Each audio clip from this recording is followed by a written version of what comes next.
광주시가 광주 나주 광역철도 노선을 효천역을 경유하도록 변경해 국토부에 제출했습니다. 당초 복선을 단선으로 바꿔 건설 비용을 줄인다는 구상입니다. 부동산 시장에 찬바람이 불면서 아파트 분양률을 높이기 위한 이색 마케팅이 활발해지고 있습니다. 아파트 분양 계약자를 상대로 설명회를 갖거나 학원비를 지원하는 등 갖가지 고육지책이 눈길을 끌고 있습니다. 꽃무릇 군락지로 유명한 한평의 한 마을에 이상익 한평군수에 대한 악행비가 세워졌습니다. 소목장 허가를 반대하는 국민들이 악행비를 세웠지만 한평군은 절차상 하자가 없다며 반발을 일축했습니다. 지역 대기업들이 시대적 화두로 떠오른 환경 보전에 발벗고 나서고 있습니다. 생태계 보호와 동식물 보존을 위한 기업 활동이 지속 가능한 성장으로 이어질지 주목됩니다. 시청자 여러분 안녕하십니까? KBC 8시 뉴스 시작합니다. 내일 광주 전남은 찬바람이 불면서 기온이 큰 폭으로 떨어지겠습니다. 현재 일부 지역에 내리고 있는 비는 늦은 밤까지 5mm 안팎을 더 뿌린 뒤 모두 그치겠지만 이후 북서쪽에서 찬 공기가 남하하면서 쌀쌀하겠습니다. 내일 아침 최저 기온은 광주 13도, 목포 14도 등 12도에서 16도 분포를 보이겠고 한낮에는 광주 20도 등 20도에서 23도 분포에 그치며 평년 기온을 밑돌겠습니다. 곳곳에 순간 풍속 초속 15m 안팎의 강한 바람이 불겠고 해상에도 물결이 최고 4m로 매우 높게 일겠습니다. 광주시가 올해 초 예비 타당성 조사를 중단시키고 광주 나주 간 광역철도의 노선 변경에 돌입했는데요.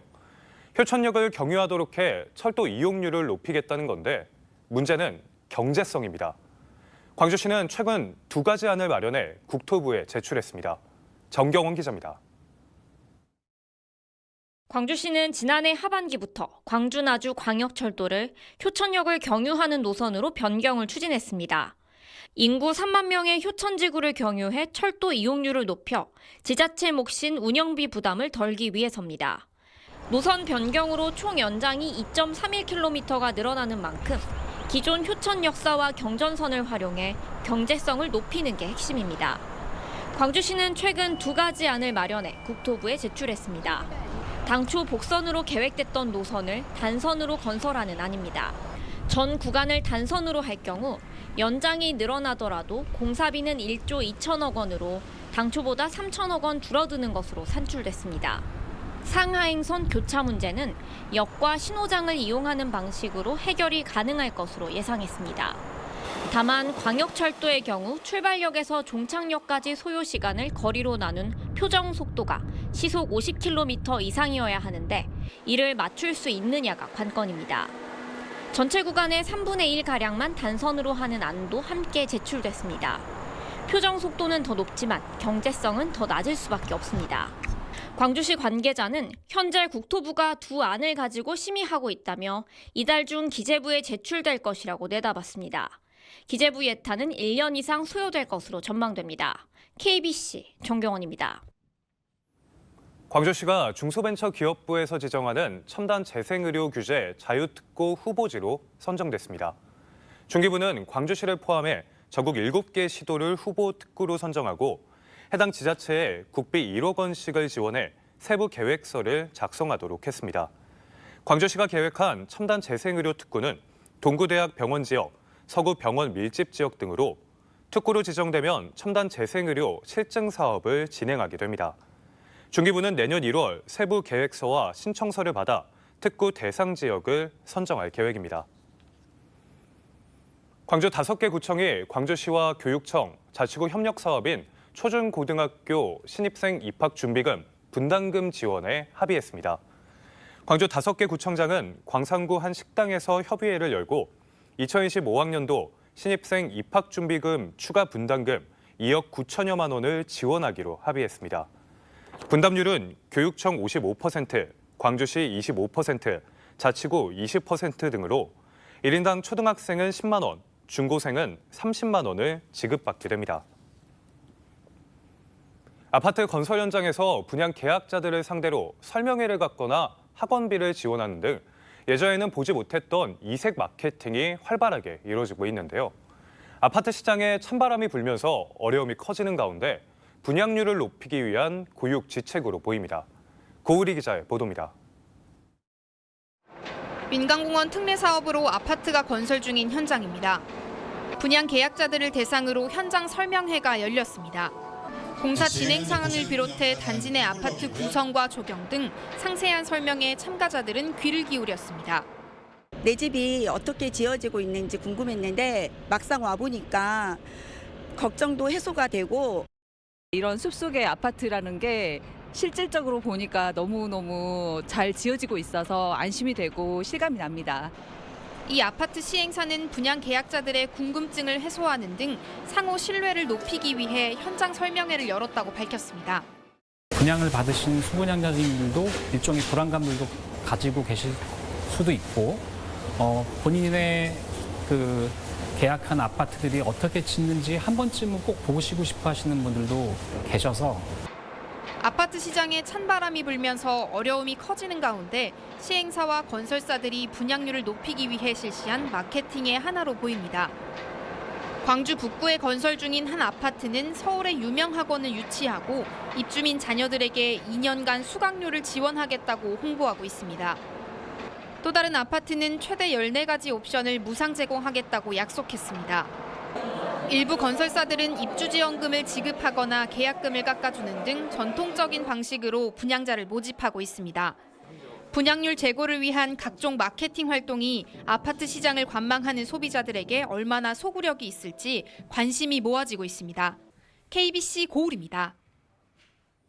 국내 최대 규모의 콘텐츠 전시회인 광주 에이스 페어가 성황리에 마무리된 가운데 계약 성사와 업무 협약 등 성과가 이어졌습니다. 광주 디자인진흥원은 지난달 26일부터 29일까지 광주 에이스 페어를 진행해 상담 329건, 업무 협약 13건, 계약 5건의 성과를 거뒀다고 밝혔습니다.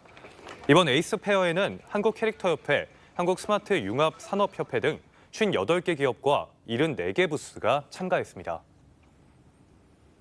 꽃무릇 군락지로 유명한 한평의 한 마을에 이상익 한평군수의 나쁜 짓을 적은 악행비가 세워졌습니다. 주민들의 동의 없이 수목장 허가를 내줬다는 이유에서인데요. 한평군은 절차상 하자가 없다며 주민들의 반발을 일축했습니다. 보도에 이상환 기자입니다. 한평 꽃무릇공원 입구에 붉은색으로 악행비라고 적힌 높이 2m의 비석이 세워졌습니다. 여기에는 이상익 한평군수의 불통에 분통하다는 내용이 담겼고 곳곳에 수목장 조성을 반대한다는 현수막이 내걸렸습니다. 지난해 9월 인근의 한 사찰이 꽃무릇 공원 주변에 수목장 조성을 신청했고 한평군이 허가해주면서 주민들의 반발은 시작됐습니다. 주민들의 뜻을 묻지 않은 데다 꽃무릇 관광지와 어울리지 않은 수목장을 승인했다는 이유에서입니다. 아예 저한테 문의 자체도 없고요. 또 집을 내놔도 보러 오셨다가 수목장 얘기 듣고 아이고 이런 데서는 못 산다고 그냥 가시는 분이 한 서너 분, 제가 알기로는 서너 분 계신 걸로 알고 있습니다. 한평군은 행정 절차상 문제가 없다는 입장입니다. 주민 의견은 수목장 허가 조건이 아니고 결격 사유가 없다면 허가를 내줄 수밖에 없다는 겁니다. 한평군 공무원 노조는 정당하게 공무를 집행한 공무원의 명예를 훼손하고 지역 이미지를 시추시켰다며 악행비 즉각 철거를 촉구했습니다. 정당하게 행정적인 절차를 지금 추진 중에 있는 상황이고 주민들이 행정소송을 제기를 했기 때문에 조심스러운 부분이 있는 상황입니다. 수목장이 백지화되기 전에는 악행비를 철거할 수 없다는 주민들과 절차상 문제가 없다는 한평군이 팽팽히 맞서면서 양측의 갈등이 쉽사리 해결되기는 어려워 보입니다. KBC 이상환입니다. 산업계에서도 환경 보전은 더 이상 뒤로 미뤄놓을 수 없는 시대적인 화두 중 하나인데요. 지역 기업들도 생태계 보호와 동식물 종 보전을 위한 활동을 펼치며 이 같은 흐름에 발을 맞춰나가고 있습니다. 박성호 기자의 보도입니다. 눈앞에 펼쳐진 제주 바다를 향해 바다거북들이 기어가기 시작합니다. 여수 앞바다에서 구조한 붉은 바다거북과 인공 증식한 메부리 바다거북 4마리 등 모두 9마리입니다. 해수부 지정 해양동물 전문 구조기관인 한화 아쿠아플라넷 여수는 해양 생태계 안정을 위해 구조하거나 인공 번식에 성공한 바다거북을 매년 방류하고 있습니다. 2016년부터 지금까지 방류한 바다거북의 수만 100여 마리가 넘습니다. 건강을 회복한 우리 바다거북들이 꼭 우리 바다로 다시 찾아오길 바랍니다. 여수 앞바다에는 바닷속 탄소 청소부로 불리는 잘피 군락지가 복원됐습니다. 여수산단 입주기업인 LG화학이 지난해 10월 잘피 5만 주를 이식해 2.8헥타르 규모의 군락지를 확대한 겁니다. 자동차 780여 대가 매년 배출하는 탄소양을 흡수할 수 있을 정도의 규모입니다. 특히 올해에는 해마 등 군락지를 찾는 생물도 17종에서 56종으로 크게 늘며 생태계 회복을 위한 청신호가 켜졌습니다. 올바른 ESG 문화를 국민들과 함께 만들어가는 그런 역할도 하고 이런 잘피 서식지 복원과 같은 생물 다양성 보존에도 많은 노력을 할 계획입니다. 포스코도 탄소를 배출하지 않는 수소환원 제철 공정을 2030년 상용화하기 위한 움직임을 이어가고 있습니다. 아리백 등 산업계에서도 환경이 시대적 화두로 떠오르는 가운데 지역 기업의 생태계 보존 활동이 지속 가능한 성장을 이어갈 수 있는 발판을 만들지 주목됩니다. KBC 박성호입니다. 전남의 외국인 인구 증가율이 전국에서 가장 높은 것으로 나타났습니다. 한국은행 지역경제보고서 9월호에 수록된 자료를 보면 지난해 말 전남의 외국인 수는 전년 말 대비 13,000명 증가한 62,000명으로 전국 시도 중 가장 높은 26.1%의 증가율을 기록했습니다. 전남에서 외국인이 빠르게 늘고 있는 원인으로는 농촌 고령화와 청년층의 진출로 인한 인력난을 외국인 근로자들이 메우고 있기 때문으로 분석됐습니다. 공익직불금 신청 농가를 대상으로 실경작 여부를 확인하기 위한 현장 점검이 실시됩니다. 전라남도는 2024년 기본형 공익직불금 신청자 중 신규와 관해자 등 7,200여 농가를 대상으로 이달 중순까지 서류 확인과 주변인 탐문조사, 농업인 입회조사를 통해 실경작 여부를 확인합니다. 점검 결과 부정 등록이 확인되면 최대 8년간 등록이 제한되고 고발 조치가 이루어집니다. 튜브를 건지려고 바다에 들어간 초등학생 3명이 물에 빠져 이 가운데 1명이 숨졌습니다. 오늘 오후 2시 6분쯤 여수시 웅천 친수공원 해수욕장에서 초등학생 12살 A양이 물에 빠져 50여 분 만에 해경과 119 구조대에 의해 구조돼 병원으로 옮겨졌지만 결국 숨졌습니다. A양은 친구 2명과 함께 바다에 떠 있는 튜브를 건지려고 손을 잡고 물에 들어갔다 친구의 손을 놓치면서 사고를 당한 것으로 조사됐습니다. A양의 친구들은 스스로 물에서 빠져나오거나 주변에 있던 시민에게 구조된 것으로 알려졌습니다. 광주 서구와 광산구를 잇는 무진대로 어등대교 교량 이음새가 파손돼 광주시가 임시 보수를 벌였습니다.